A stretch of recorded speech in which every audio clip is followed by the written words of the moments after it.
Ladies and gentlemen, I am so excited to bring on our special guest today on her official book release day on Amazon. And I'm not even going to do an intro. I'm just bringing her right on the show. The author of the new book, Greta Garbage, Kimber Leigh. Ms. Kimber Leigh, welcome to the show. How are you today?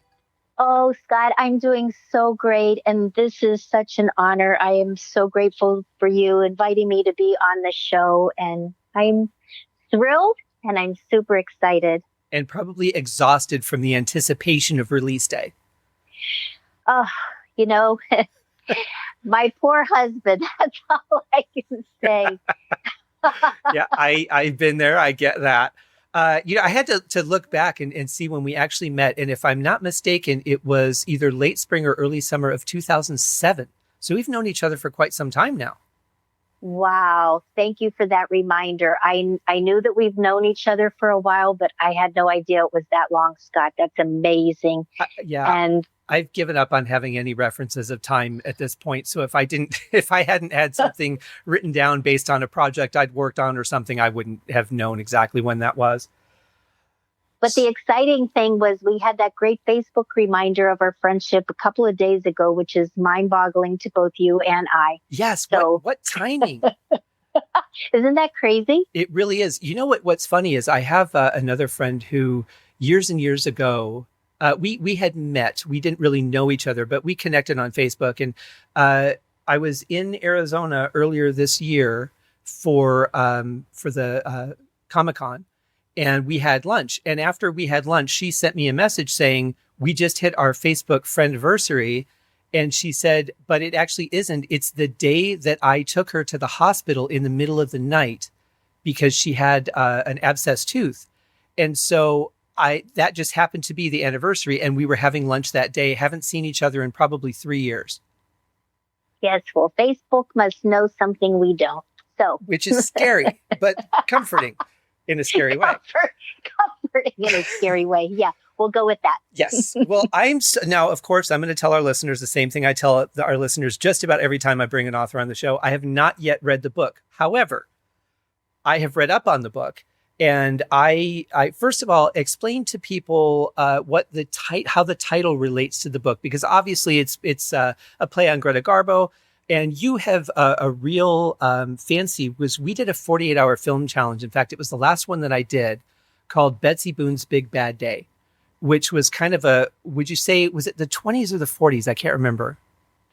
Well, it really wasn't time dated in any which way. But that particular film short was written by Don Roth. Mm-hmm. And Don Roth is also a writer and very successful author himself. But I went to him and wanted something fresh, something different than what had been out there. And at that time, a lot of the celebrities were doing any kind of press to get noticed. And typically negative gets more attention these days, sadly. Yeah. But so that particular film was just an actress who was just trying to do anything possible to be negative, but all her attempts were foiled because people loved her so much they wouldn't let her go that way. Right. So it was an interesting play. It was, and that was one of the definitely highlights of my 48-hour challenge. I did, if I remember right, I wrote 28 cues that weekend, which I think was the record for anything I'd ever done. But the ideas just kept coming, and then, what if we did it this way? And okay, I'll change this and make a variation. And it was a fun weekend though. And then we got to see it together at Comic-Con that year. Yes, and a lot of people don't know what goes into a 24-hour or 48-hour film challenge. And I do want to thank you for the work that you did do with me, because that meant that you believed in me, and to give me all of that was really something, because there is no money involved, as you know, in all of these challenges, but there is a lot of creative flavor that goes into it. And it's exciting to the artist, because you get to do what you love and I get to do what I love. And then you bring all of these loves together and it turns into, if you were backed by a studio for money, I don't know if they would all come out as as well, because there's so much passion in independent filming. I would agree with that. And on top of that, I would say also there's, you don't have time to do a lot of CGI and things. It's practical and it's in the moment. And with film studios, I think the tendency is, no, we're not going to pay to shoot that. We'll just do it in post, or we'll have special effects take care of that. You don't have that luxury. So I think it forces you to be creative on a different level too. Yes, it does. And I was fortunate to be involved in the film challenges for about 8 or 9 years every year. And it's the best film school ever. I know a lot of the challenges in Arizona have gone by the wayside, but they do need to come back, because it's creative artistry for everyone involved, from the sound people to the writers and editors and directors, etc., for everyone to get together and become a team of successful, like-minded people to produce something that really is good. Mm-hmm. And that needs to come back. I highly agree. It's film school in a way that you'll never get it in any other format. Absolutely. So let's get back to the book, though, because I have a tendency to get sidetracked. That's very normal for me, especially when I'm talking about, good memories that we have together. So Greta Garbage, what's behind the title? Greta Garbage is, like you said, a play on words she was a 1930s famed silent screen actress named Greta Garbo. And when I was little, my grandfather used to tell me stories about her. He had pictures of her hanging in his hallway. And every time I would be at his house, he would tell me how beautiful she was and how alluring. And back then it was the golden era of Hollywood, and actresses were revered and just stunning. And he looked at me and he said, "Sweetheart, Kimber, you're going to be just like her when you grow up." And I was so excited. I mean, who wouldn't want to be just like Greta Garbo, especially when you're 5 years old? Oh, sure. And to me, it was exciting and life-changing. And I couldn't wait to go home and tell my mom. And at 2 years later, when I came to her, at this time now I'm 7, and I'm old enough to understand that I do have a future. And I ran home and I told my raging alcoholic mother this thing that my grandfather had spoken to me, because in my child's mind, I believed that it would change her life. She would stop drinking. She would get engaged in raising me. And she looked at me and she said, "Sweetheart, you will never be anything but a bitch, a Greta Garbage." Wow. And at 7 years old. At 7 years old, yes. And from that moment on, that is literally who I was raised to be. And I had taken that name, and I guess I shoved it so far deep inside my being that when in the book that I wrote, I had no idea that it was, I never thought that I would be writing a book, that I'd be talking to you about the book that I wrote. It's just something that happened. And when I was in the middle of writing it, that name just came to the surface for the first time in my adult life. Mm-hmm. And I was thrilled, Scott, because I was like, oh my God, that's the title. That's a book title. Oh yeah. Yeah. But did it bring up other emotions as well? Did memories come flooding back along with that? Or were you able to kind of separate yourself a little bit from it in that moment? That's a great question, because I did separate from it in the first draft of the book. The first draft took me 1 whole year to write, and I just wrote. And I took that first version and I gave it to my publisher. And the very next day, a mentor, his name's Summers White, fabulous man who I've been mentoring under for 5 years, he asked for a copy of the book and I let him read it. And he said, "Kimber, you cannot publish that." And I said, "Why?" And he goes, "Because it's awful."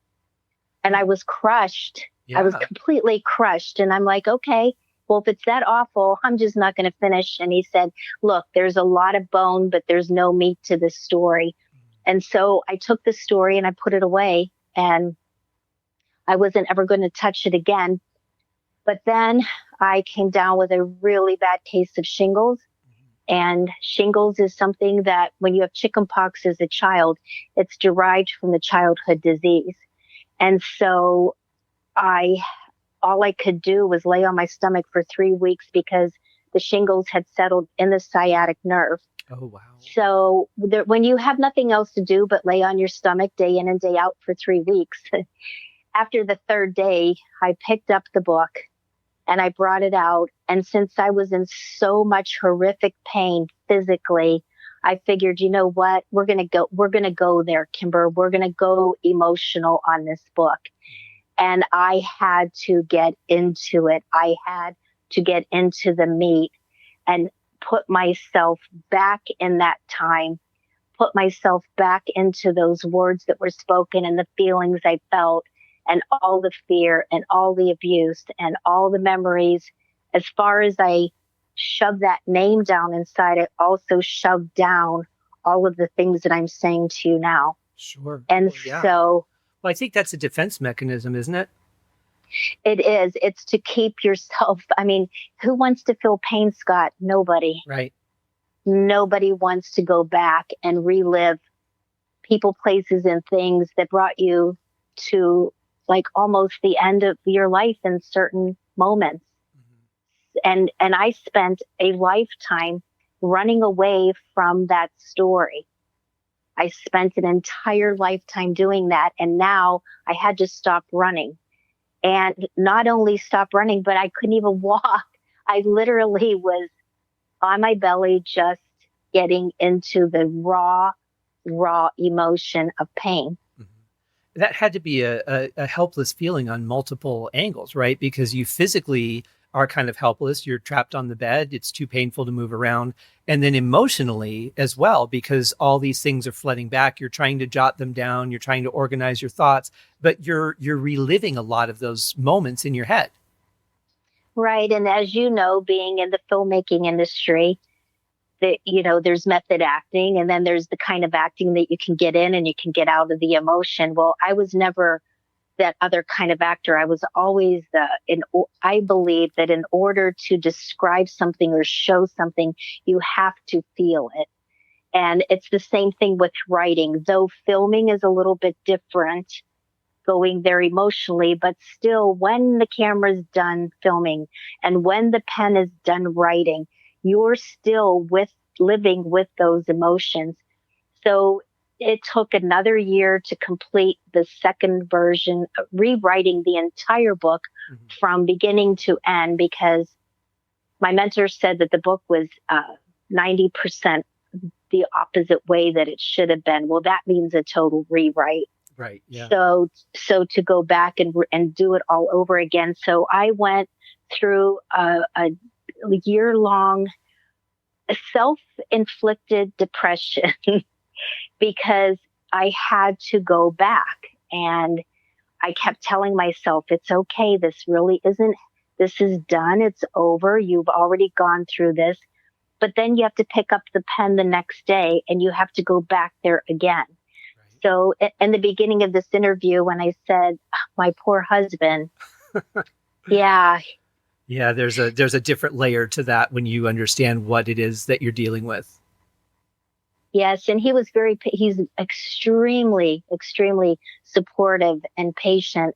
And though I hid a lot of that pain, I would cry when he would leave the house.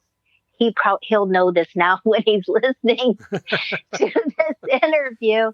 But yeah, there were moments where I would cry for hours and do everything to pull myself up and out of it. And of course, with a lot of his love, he helped pull me out too. Yeah. And mm-hmm. I'm glad that you have that support. But do you think that it's not that so much that you're hurting in the present time, it's that you're reliving the hurt from those moments? Right. And also too,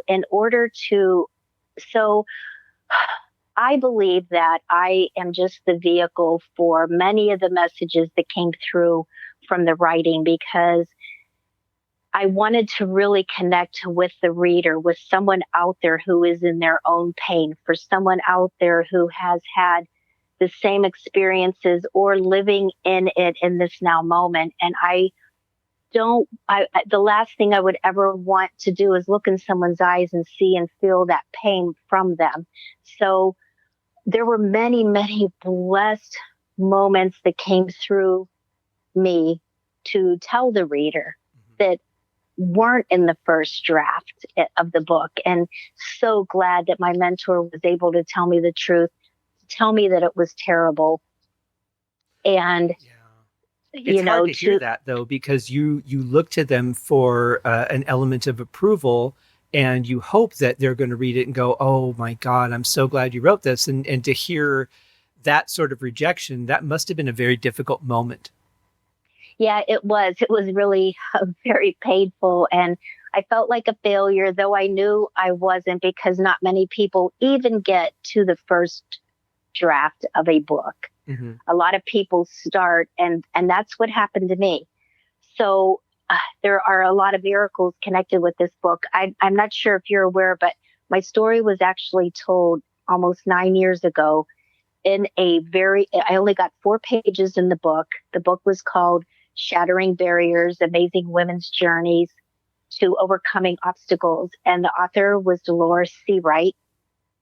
And Dolores took my story and her book got published. Well, August of last year, when I was in the middle, I got shingles on August 10th. 2 weeks after that, I get a phone call from one of the women in the book, and she told me that Dolores had passed. Oh. And that Dolores told her to tell me that it was time to write my story. Wow. And I was already writing it. And so this book contains many, many, many miracles. Miracles are real. Miracles are for anyone who wants to experience a miracle. And all you have to do, the formula for this miracle, is to ask, then believe, to receive. The number 2, the believe, that's the challenging one. Yeah. Are you talking on a conscious or subconscious level? I'm talking on any level, any possible level that you can, as a human being, you can feel, because you get up every day and you have to breathe and you have to drink and you have to sleep, right? Right. In order to survive. Well, that is how much you have to believe that the asking, what you asked for, will come to you. And how can you fail, Scott, when you say to the universe, may I have that which I've asked for, or something greater? Right. Yeah, that's the part people forget, is the or better. Yeah, the or better, because you are loved, and because you're loved, why would you not be worthy enough to receive?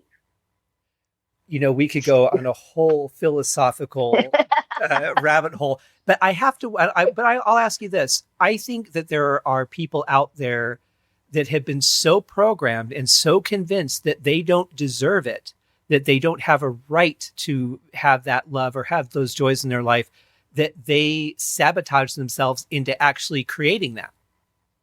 And that is absolutely correct. And that is the reason why the reason why this book got written and came to its final conclusion, because I gave up, not once, but twice. I gave up, and something in the forces out there just would not let it happen, because I was self-sabotaging too. Right. We all do it. And yes, we can talk ourselves in and out of success. So you have to be fortunate enough to surround yourself with like-minded people, get yourself a mentor and a supportive friend, spouse, sibling, parent, whomever out there to help make sure they take you by the hand and get you down the end of that road. Well, I'm definitely glad that you're still with us to share your story, and I know it's going to inspire a lot of people. But if you think about it, we're kind of programmed to fail.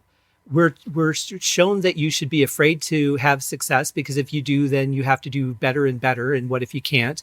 What if you reach your dream and then that's it? You're afraid to fail because if you fail, then everyone will look down on you. So it's better to just sit there and wish you had things you didn't, go through your life and bitch about it and complain, than try. Right. And that's all negative self-defeating talk. Right. And so when you hear yourself doing that, so there's a chapter in the book called Forgiveness.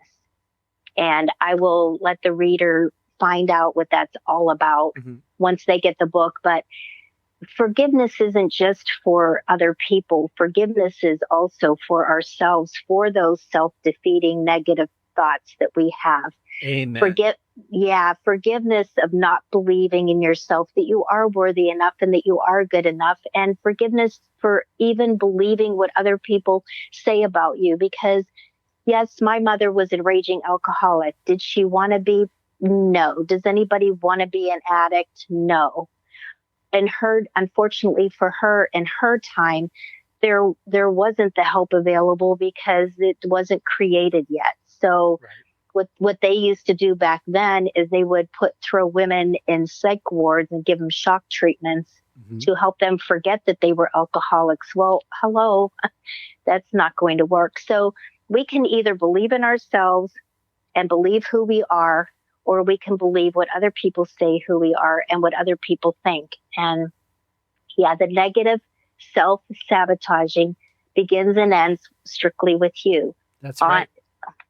So, yes, and on the island, there's this thing called Kuleana. And Kuleana is simply taking responsibility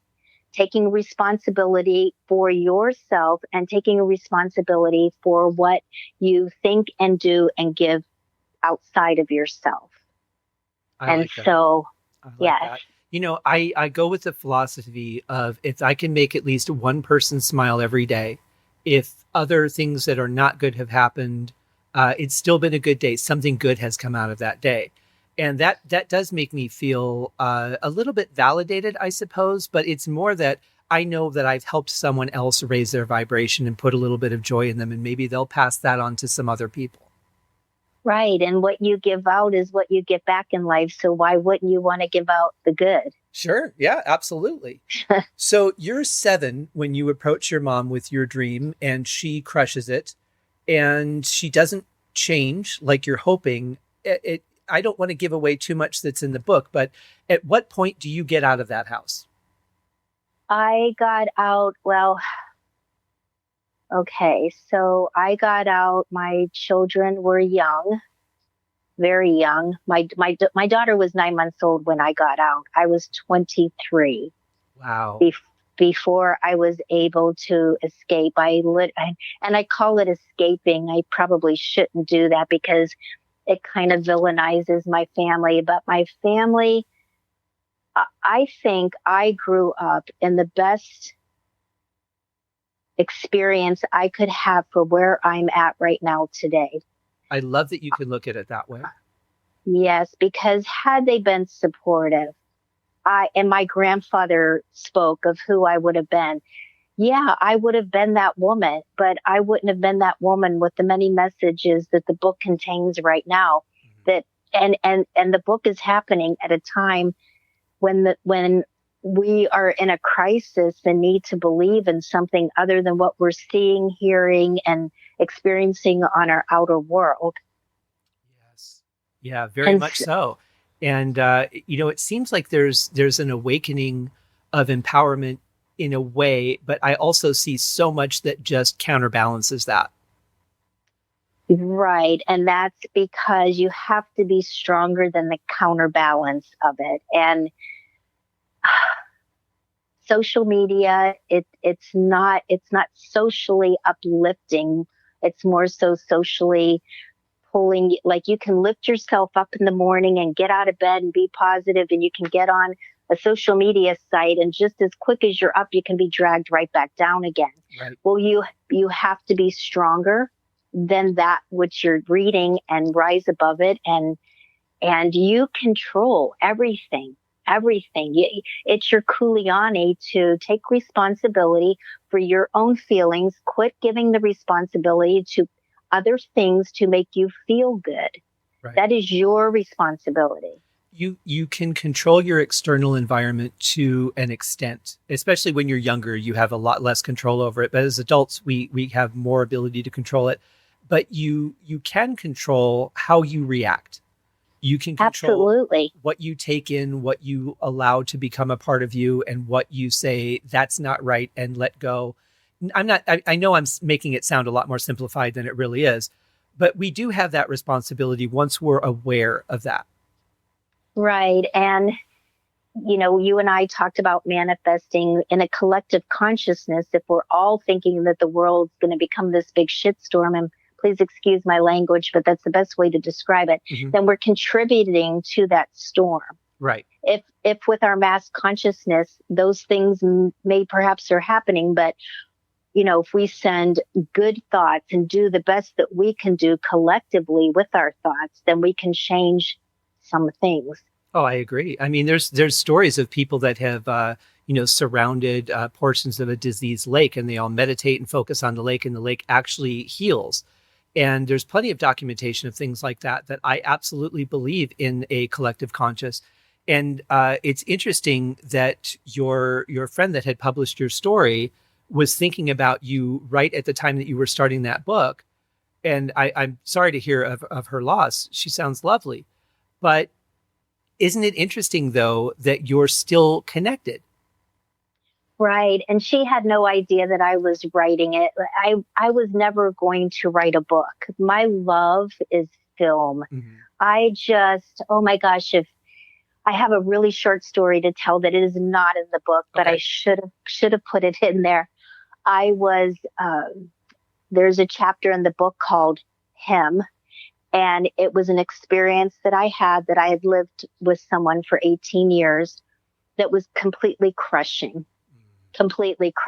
And I made myself so sick over it that my body became very ill, and I ended up in the hospital for 3 days. And on the third day, it was Thanksgiving Day, and I'm in the hospital alone in a dark room. The curtains are closed. They still don't know what's wrong. I don't know if I'm getting out, if I have to have surgery.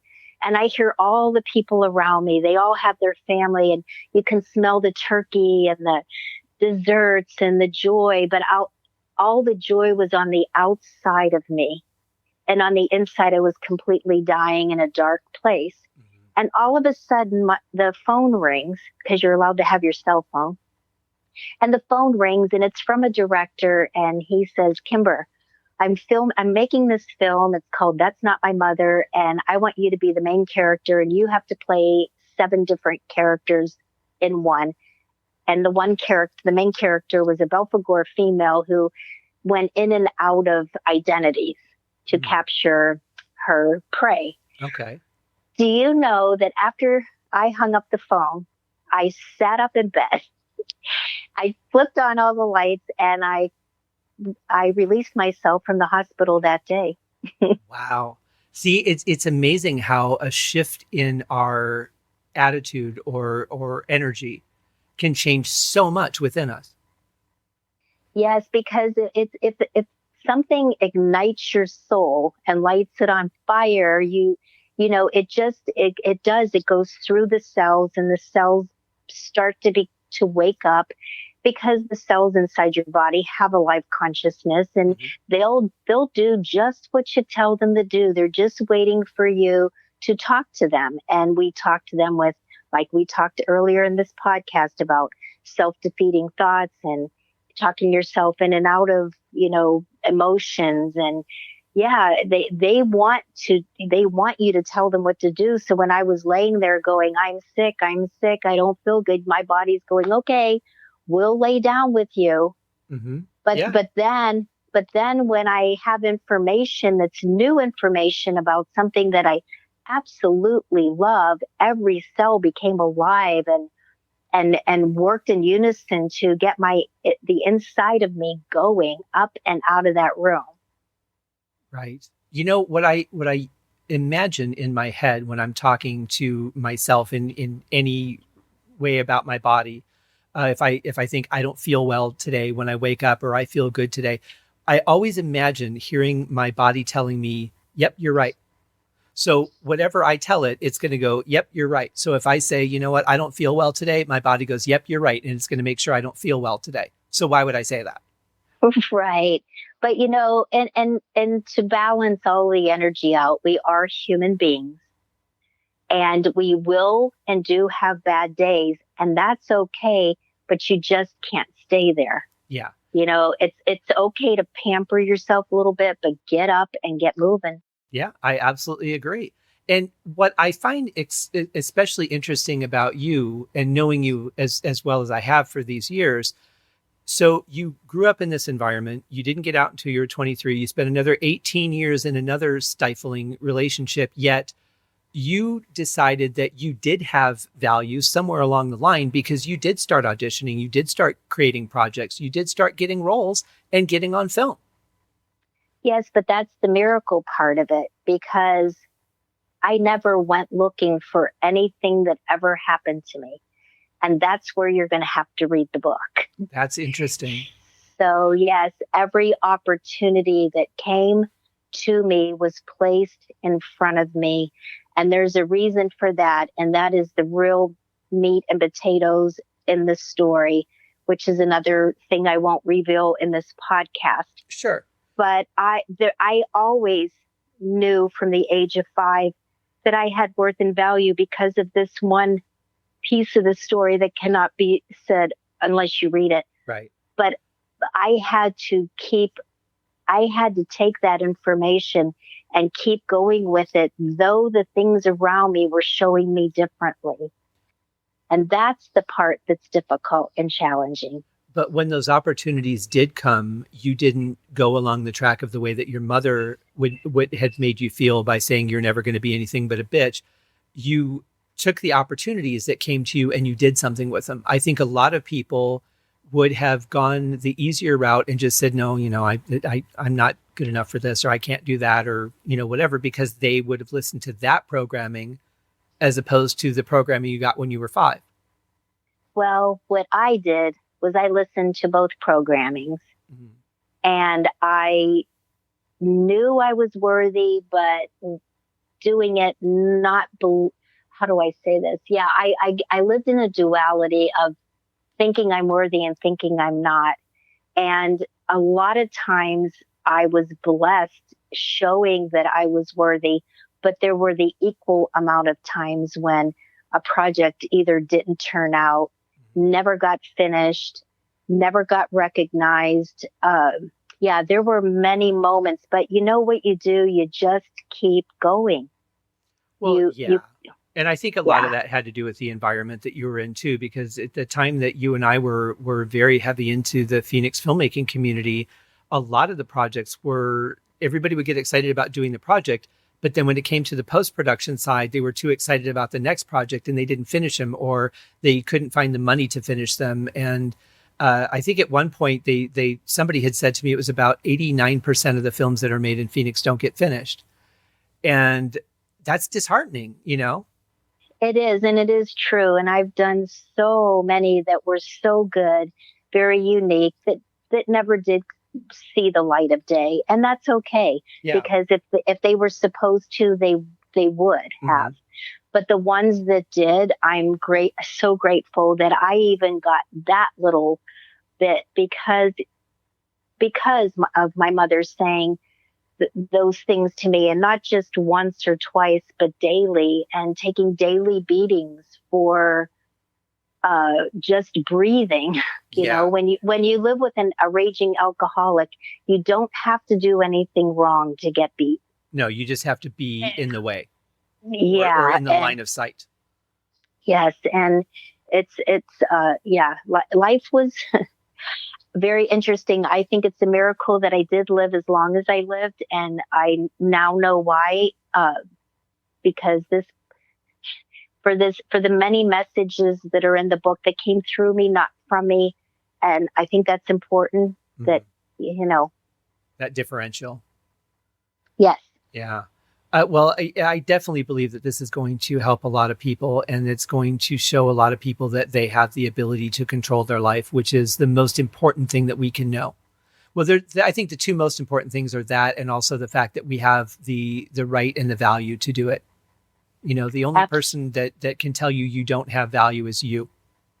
Oh, amen. Like you can have somebody, I've had that screaming in your face, pushing you up against the wall and doing things that are unspeakable. And yeah, that's not nice. And No. that's all them. And yeah, you can either believe it or you can bless them. Look, I'm so sorry that that's who you are. And I know that's not who you want to be. Right. And that's the part where the forgiveness comes in. I hope everybody reads that chapter and understands that chapter wholeheartedly, because if you do not forgive, you bind yourself to eternity, to this person by an invisible umbilical cord, and they will control your life. Why do you want that? Exactly. And part of that, I think, comes with finding that you do have more value than you think you do. You'll want that less and less. But I think there is a fine line, and I'm really interested to get your thought on this. There's a fine line between forgiving somebody and forgetting their actions. Well, you have to forget, because again, like I said, do you really think that anybody in a human existence really wants to be that way? Well, no, but as far as exposing yourself to their ways, I mean, I like to forgive people for what they've done, but I don't want to completely forget it, because I don't want to put myself in that line of fire thinking that they've changed. Yeah. And you know what? My husband, so I've been married 2 years now, and my husband has taught me a really valuable lesson about that. He said that when something happens to you, you talk about it to a professional, a life coach, whomever. You sit and talk about it, you work it out, and then you move forward and you leave that behind. You have to leave it behind, because that prevents you from 100% fully moving forward into the new moment. Because all these moments are experiences. They're here to teach us lessons. We're here to learn from them, and we have to move forward. And I believe that since I've met my husband, I have busted those barriers to be able to leave all that behind.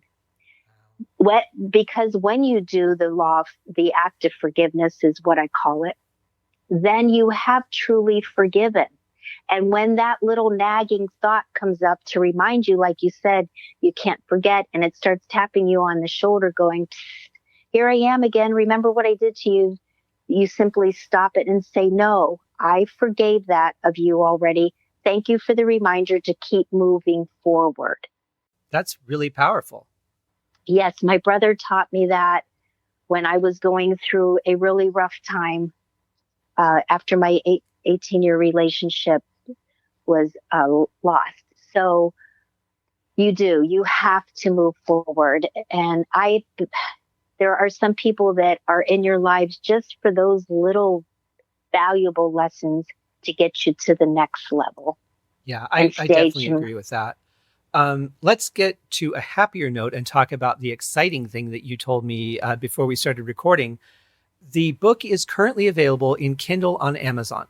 There is a print version, but it's already beyond capacity of ordering. So you're going to have to wait a little bit to get the print version, but that's great, because that means that people are interested, excited, they want to read it.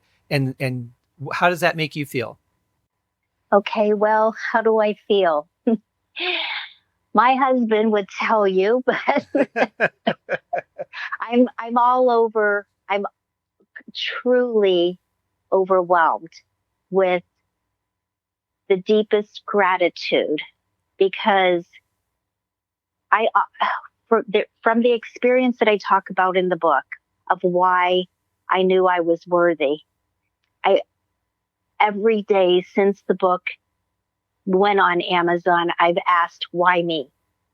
Why did this happen to me? Why am I the person? And it's when I ask that question, the overwhelming feeling that comes through my body and the tears just start flowing, and I can't even put it into words. It's an undescribable feeling of, and joy is not proper and happiness isn't proper. It's just, yeah. Is it kind of maybe that it's just filling up your heart right now?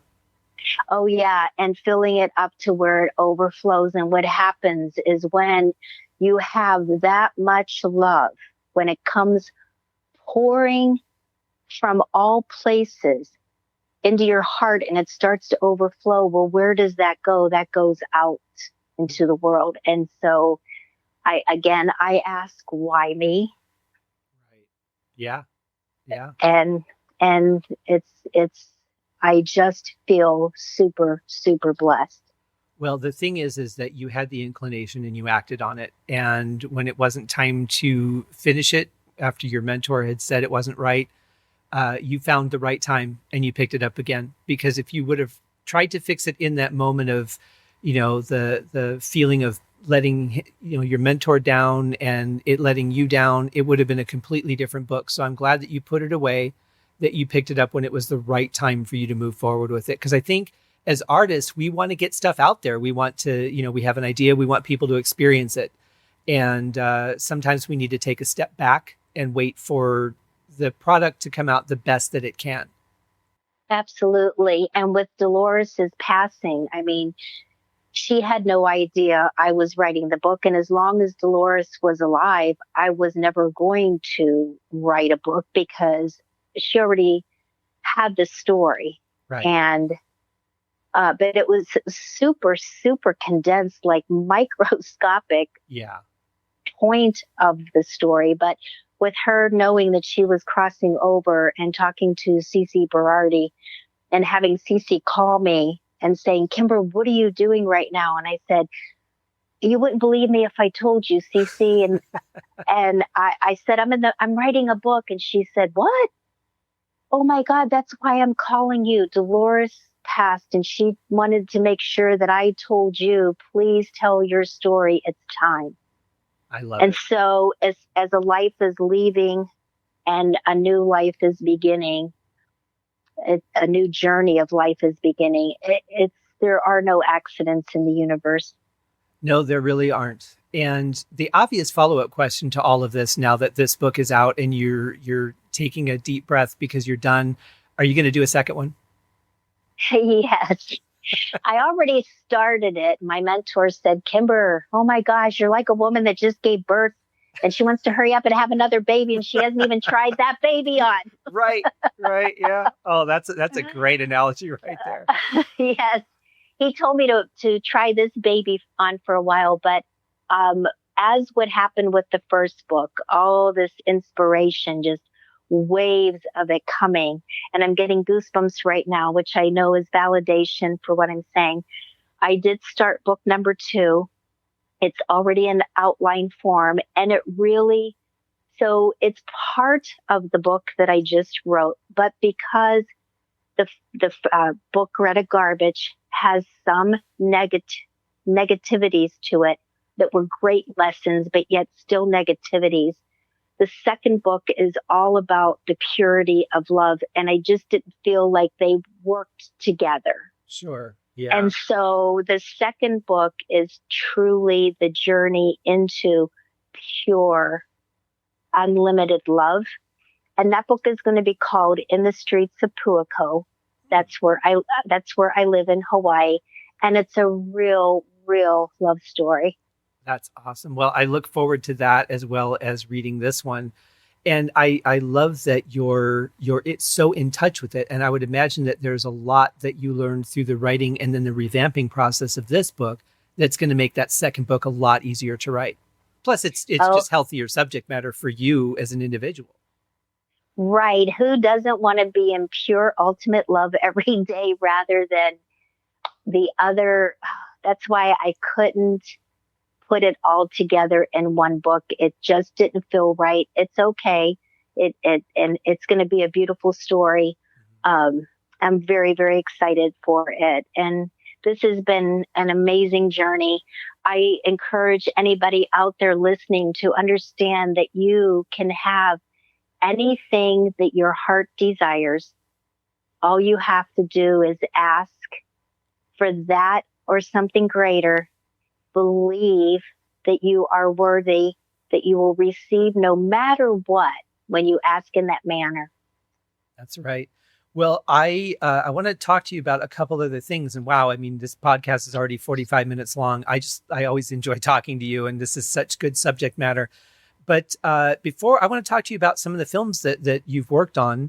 But before we do that, tell us a little bit about the Wow Factor. Okay, the Wow Factor is a program that I created with the help of my mentor, Summers White. And in a nutshell, because we are on a time limit here, the best way to describe it is if when you're talking to people and telling them about who you are and what your life is about, if they're not saying back to you, wow, then you need to come and see me. Wow. Okay. See, I just did it. Yeah. Yeah. No, that's because good. if they're saying wow and it's not a good wow, then you definitely need to come see me. But yeah, it's how to live your life in 3 ways: sight, sound, and feeling. And so that's the nutshell version of the Wow Factor. And how horrible to have to go to Hawaii to see you. Right? or I will come and see you. But if you go to my website, KimberAleigh.com, it's all one word, KimberLeigh.com. There are some testimonials on the second page of the website about the Wow Factor, about the people whose lives have changed from experiencing it. Excellent. And of course, I'll have those links in the show notes, as well as the Amazon link to purchase your book, which you can get right now on Kindle and hopefully by tomorrow back on paperback. The flood of orders has been handled and it's back to being available, which I think is just an awesome way to start off. Now, you've worked on a lot of films as an actress. You've done some directing as well. And you talked about method a little bit earlier. I just saw that Ashley C. Williams had posted, and I bring this up because you've done some horror films. Ashley C. Williams had posted that we've reached the 10-year anniversary of the Human Centipede, which I can't believe it's been that long. But when I think back on it, yeah, it probably has. And she talked about Dieter, who was the antagonist in the film, how he was very method. He did not eat with them. He did not talk to them. How do you feel about having that kind of distance? Does that help in some cases, especially when it's like an extreme villain heroine situation? Yes, it is. And when you put all your feeling into it in your entire being, it's a really lonely existence. And people tend to take that as you're too good for them or you're snobby or whatever. But when you want to just dive right into it, you can't just put one foot in and leave a foot out. Mm-hmm. You're either all in or you are all out.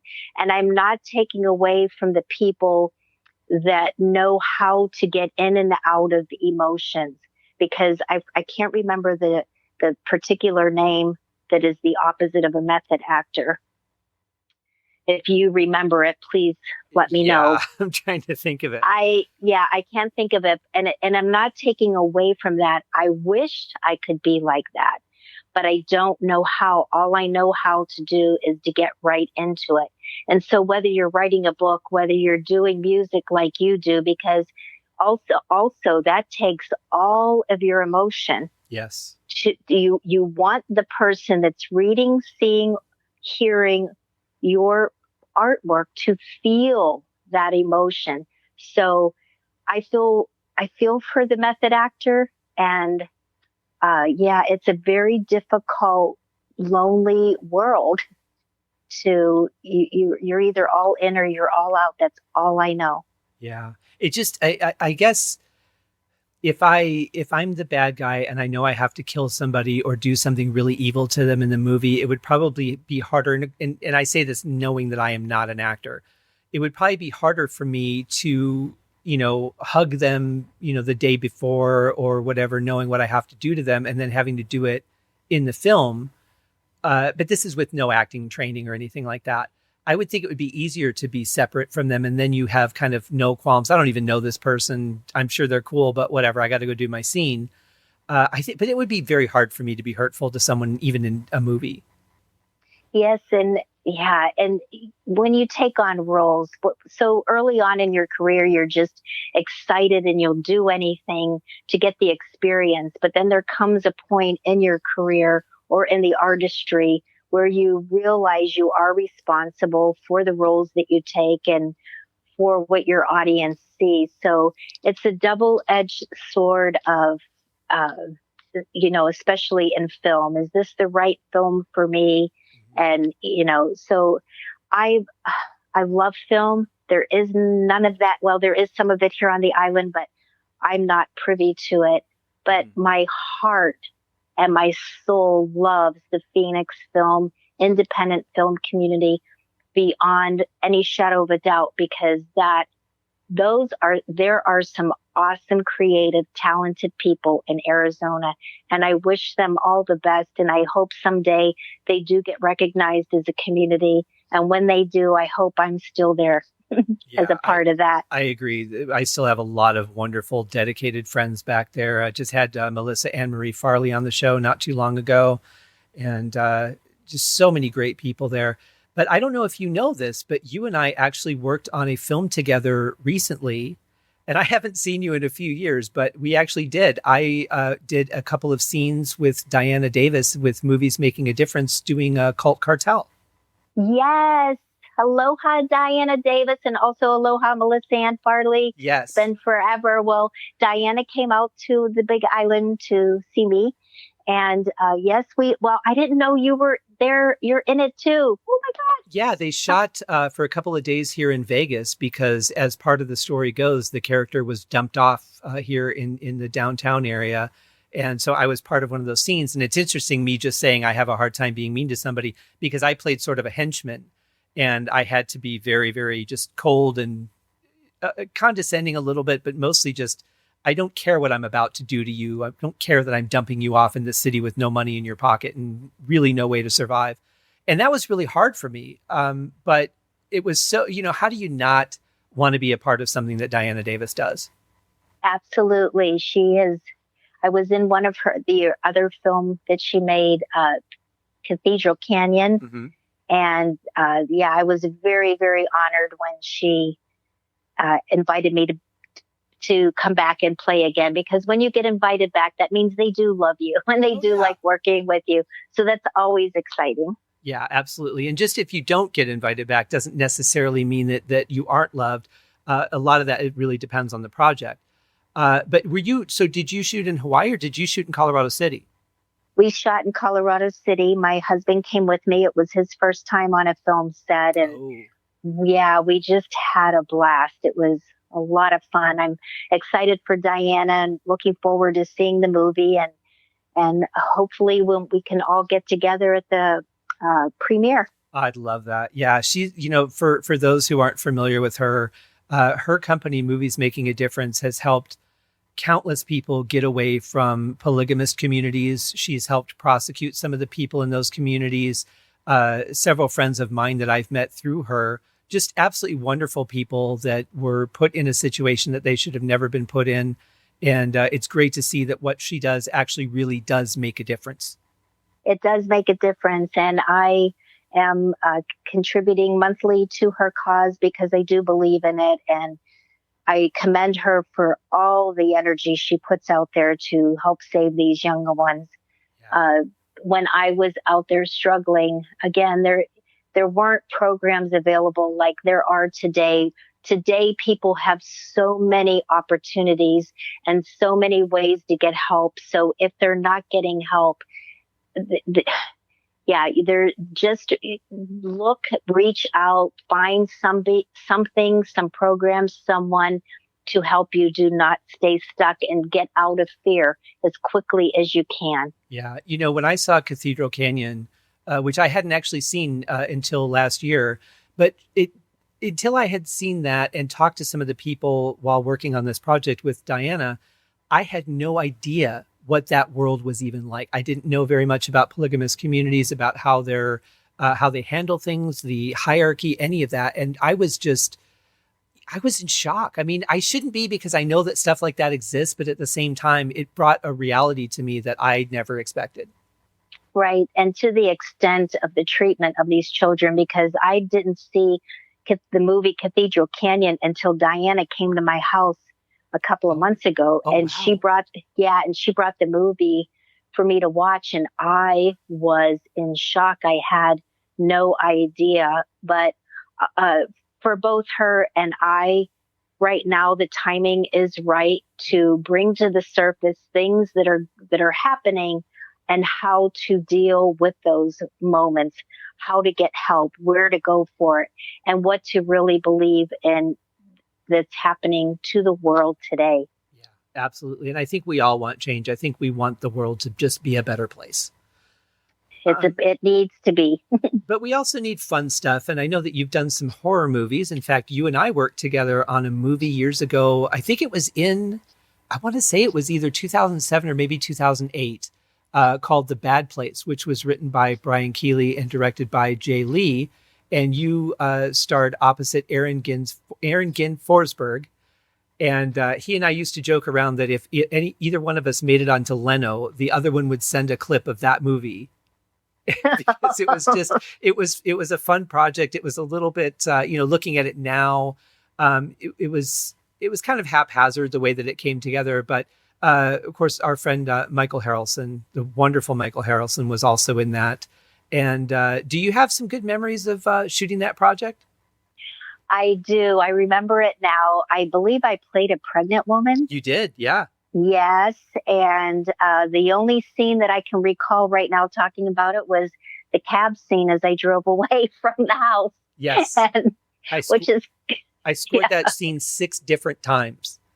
And, oh my goodness. Yeah, it was a fun movie to work on. For me, it was also a very frustrating project, but just because on the post-production end, it was somewhat disorganized. But, it was the first time that I got to write music for you on screen.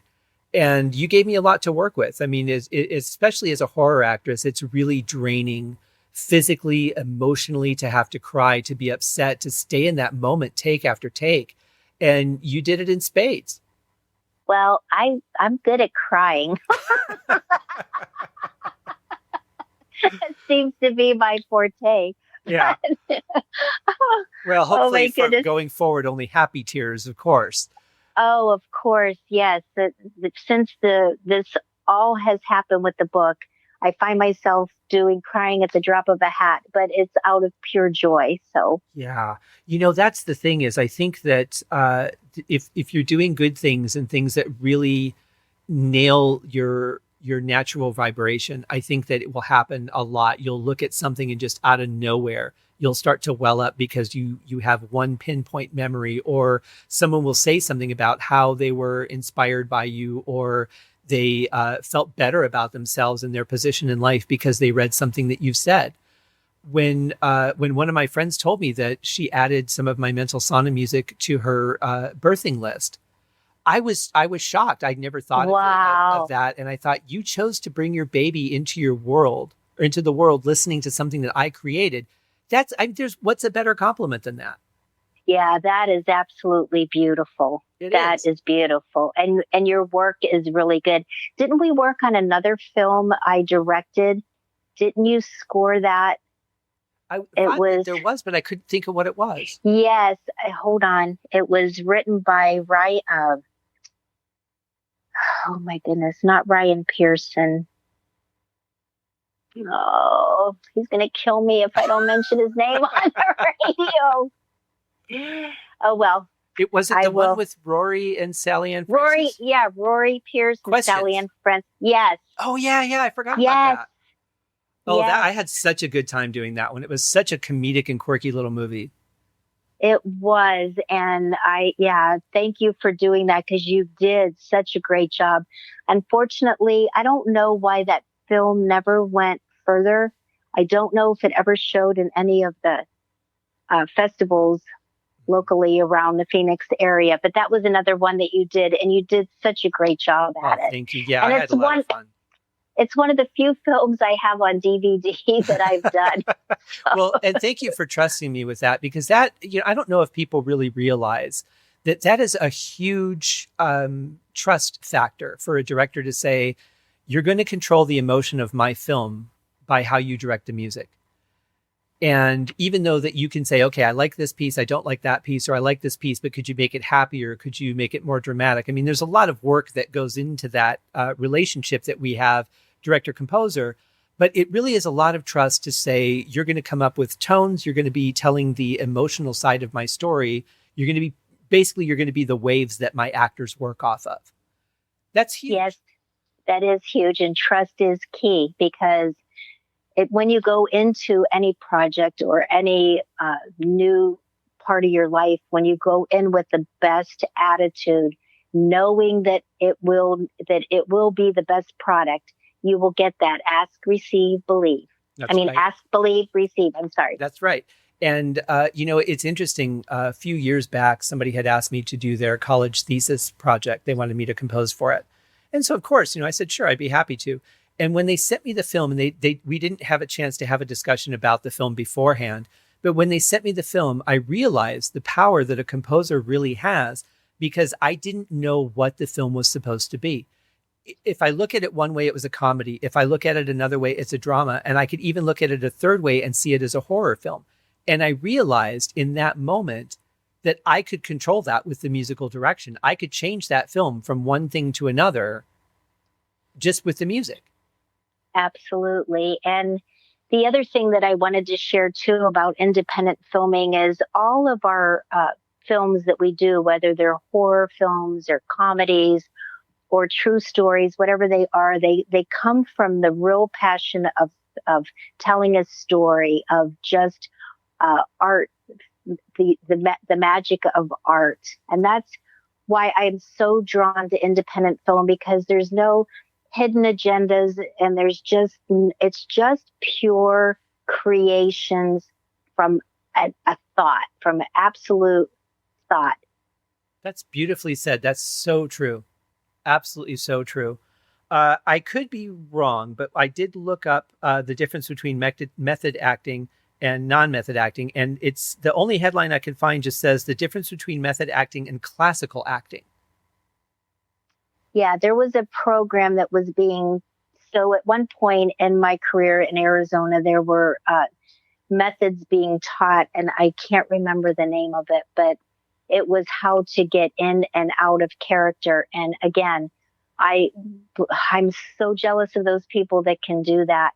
But the only method that I was aware of, that I knew of, was Stanislavski's the way of the method actor. Right. And yeah. I read a lot of those books, and so you just jump in and you get dirty with it, with emotion.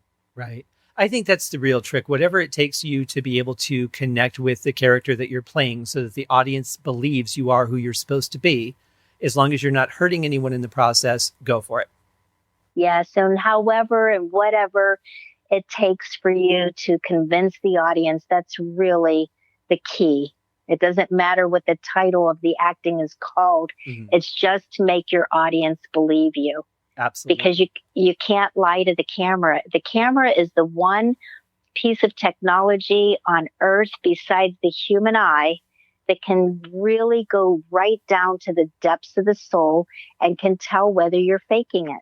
Very true. And there's definitely performances that I've seen where I thought either this actor is really terrible, this director is really terrible, or they really don't want to be here. It's I had to do this under my contract for the studio, or I'm only doing this because if I do this, then I'll be able to do the film I really want to do. You really can sense whether the actor's being a genuine actor or not. Right. Well, I just love the art of filmmaking, and I'm grateful to Diana Davis for giving me an opportunity, though I don't live in Arizona anymore. And I pray that another opportunity knocks on my door, because for me, it's cheaper than paying a therapist by becoming somebody else. I've never thought about it that way, but that makes good sense. Yeah, I like that. Yeah, if I can escape myself for a few days and be somebody else, that is so much fun. Well, before we go, So, let me ask you, I have a real difficult time letting go of a project after it's over. Even when the work is done, whether I love the project or hated the project, it's really hard for me to end it in my head.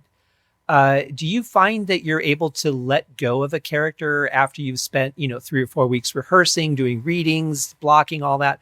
Is it easy for you to say, okay, that was fun, what's next? Or do you is there some part of you that wants to hang on to who you created?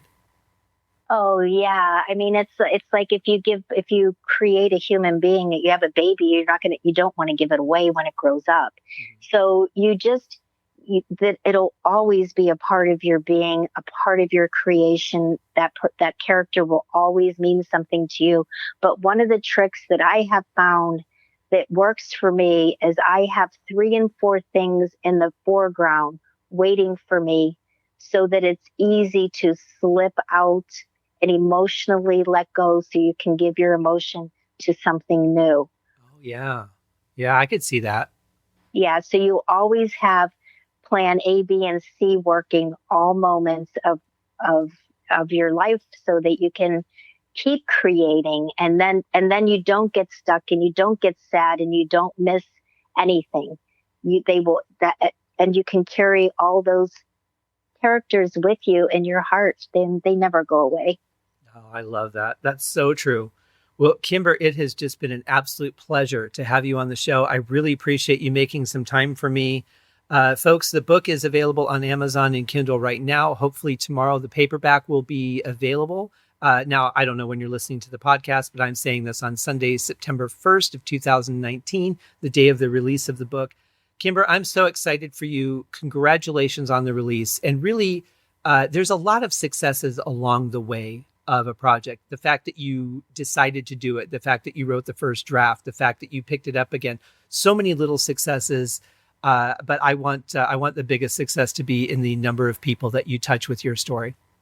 Thank you so much. And one thing I almost forgot to mention, and it just hit me, is that I will be having my very first book signing in Arizona on September 26th from 5 to 8:30 at the Newman Eye Center. And I will be creating a Facebook events page for anyone who has bought the paperback that wants to have it signed. We will be giving away a bookmarker, the same cover as the book, and the book stickers and pens and all kinds of nice little fluffy giveaways for those who would like to have the book autographed. Oh, very fun. That's going to be a fun day. Yes, so please watch any social media outlets, Facebook, Instagram, LinkedIn, and we'll be posting it over and over. And the book will be out by then, so please bring it down. And I would love to spend a few moments with you. Excellent. Well, congratulations, Kimber. I wish you the absolute best of success. We'll also see you in Cult Cartel coming out hopefully before too much longer. I think they're getting close to finishing one of the phases of post-production. So I'm very excited that I got to work with you again, even though I didn't get to work with you. Well, here we are working together again, even though we're not together. That's right. That's right. Well, all the way from Hawaii, aloha, my friend. I hope that you have a beautiful rest of the day, and congratulations on your book. Thank you so much. And then so much aloha to you, Scott. Thank you. Kimber. Take care.